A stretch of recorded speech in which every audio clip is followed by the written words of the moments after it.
Separuh muka askar ini hancur teruk akibat ditembak peluru letupan. Doktor sangka dia takkan hidup. Tapi dia bukan askar biasa. Dia ialah Simo Häyhä, legenda Finland yang digelar The White Death.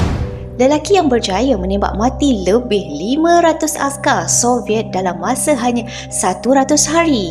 Perang ini berlaku pada tahun 1939 hingga 1940. Dikenali sebagai Winter War.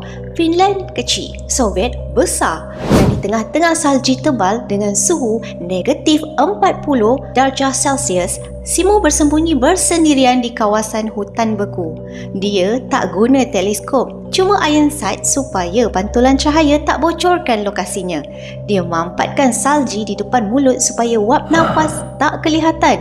Dia pakai pakaian putih, baring berjam-jam tanpa bergerak, tunggu satu sasaran dan lepaskan satu tembakan tepat. Tentera Soviet sampai tahap tembak rawak ke salji, guna mortar dan sniper khas, semata-mata nak cari dia. Tapi tak jumpa, sehinggalah satu hari peluru letupan menghentam mukanya.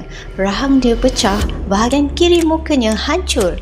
Dia koma beberapa hari. Semua sangka riwayatnya tamat. Tapi dia bangun semula dan lebih menakjubkan, dia sedar pada hari Finland menang dan perang berakhir. Simo Häyhä hidup sampai umur 96 tahun.